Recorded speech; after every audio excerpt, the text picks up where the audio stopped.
Hello everyone, আবার চলে এলাম নতুন একটা ভিডিও নিয়ে।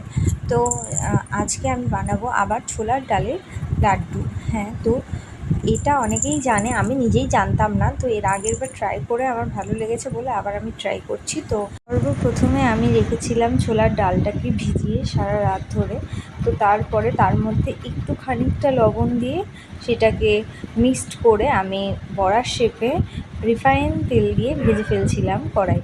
তো হ্যাঁ, দেখতে পাচ্ছ আমি বড়ার শেপে একদম পাতলা পাতলা করে ভাজছিলাম। তো তারপরে এটাকে বেশি ফ্রাই করলে হবে না, হালকা ফ্রাই, ডিপ ফ্রাই করলে হবে না, একদম এই সাদা সাদা থাকবে, এরকমভাবে ফ্রাই করে হালকা আছে তুলে নিতে হবে। তো তারপরে এরকম ফাইনাল লুক থাকবে। তো তারপরে মিক্সিতে আমি হালকাভাবে ভেঙে ভেঙে দিচ্ছি, তো না হলে ঠিক পাউডারটা বেরোবে না, ওই জন্য। তো এরকম মিক্সিং জারে দিয়ে আমি একবার করে দুবার করে মিক্সড করে নিয়ে আমার রেডি হয়ে যাচ্ছিলো এই পাউডারটা হবে একদম ঝুড়ো ঝুড়ো, একদম গা মাখো মাখো হবে না, একদম তোমরা হাতে নিলেই বুঝতে পারবে একদম ঝুরঝুরে হবে। তো তারপরে এরকম আমি হাতে নিয়ে যাচ্ছিলাম, এত ভালো লাগছিলো, পুরো ঝরঝরে হয়েছিল আমার পাউডারটা। তো তারপরে আমি কড়াইয়ে কিছুটা পরিমাণ ঘি ঢেলে নিয়ে তার মধ্যে আমার ড্রাই ফ্রুটস, মানে আমি কাজু কিশমিশ অ্যাড করেছি। তোমরা চাইলে আরও কিছু অ্যাড করে নিতে পারো, যেটা তোমাদের ভালো লাগে। তো আমার কাছে এই দুটোই জিনিস ছিল। তো কাজু কিশমিশ অ্যাড করে নিয়ে সেটাকে ঘিয়ে ভেজে ভালো করেই ভাজছিলাম, একটু আবার ডিপ ফ্রাই করে ফেলেছিলাম। তো তোমরা চাইলে হালকাভাবে ফ্রাই করে নিতে পারো।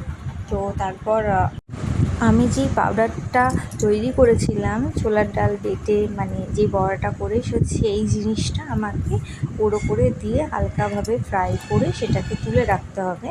তো এই যে, নাহলে ঘিয়ের ফ্লেভারটা ভেতরে ঢুকবে না, আর ওই জিনিসটাও বেশ ভালো হবে না। তো তারপরে ওটা করে আমি তুলে রেখে বসিয়ে দিলাম একটা জিনিস, শিরা বানাতে, কারণ ওটা বানালে ওটার পাকটা হবে না।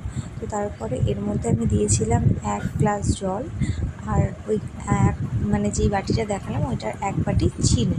তো তারপরে ছোটো এলাচ দিয়ে দিয়েছিলাম একটু থেতো করে, নাহলে ফ্লেভারটা বেশ আসতো না।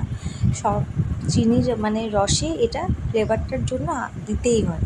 তো তারপরে অনেকটা ওই 20-25 মিনিট মতো নেড়ে একদম যখন একটা আলাদা কালার চলে আসছিলো, একটা চিপচিপে ব্যাপারটা চলে আসছিলো, তো কালারটা দেখো চেঞ্জ হয়ে গেছিলো।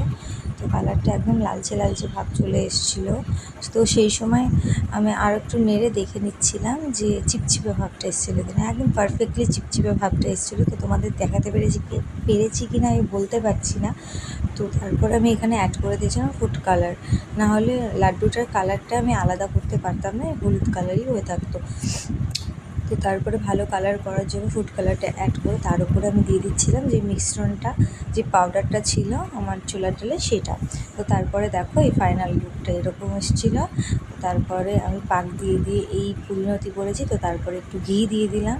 তো ঘি দেওয়ার পরে আমি আরেকটু নেড়ে চেড়ে 5 মিনিটের জন্য ঢাকা দিয়ে দিলাম। তো তারপরে দেখো এরকমভাবে পাক দিতে হবে, যেমন গোল গোল শেপ দিতে হয় লাড্ডুর। তারপরে আমি দিচ্ছিলাম, তো বেশ ভালোই পাক হয়েছিল। বেশ দেখবে তোমরা যখনই হাতে নেবে তখনই বুঝতে পারবো গোল হয়ে যাচ্ছে, কোনো ভাঙা চূড়া কোনো ব্যাপার না।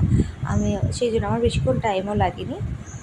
তো এরকম করতে করতে সব কটা আমি করে ফেললাম। একদম সহজ রেসিপি, বাড়িতে বাচ্চাদের জন্য বড়দের জন্য সবারই এটা ভালো লাগবে, এটুকুনি গ্যারেন্টি একদম। তো যাই হোক, এটা যারা বাইরে বাচ্চাদেরকে খেতে দেয় না, তো তাদের বাড়িতে বানিয়ে খাওয়ানোর জন্য এটা একদম পারফেক্ট। তো এটা আমি বানিয়ে ফেললাম, লাড্ডুটার শেপ দেওয়া হয়ে গেছিলো, এই যে এরকম ফাইনাল লুক। সো এরকম ফটো কিছু দিয়ে দিলাম আমি। তো thanks for watching. So bye bye.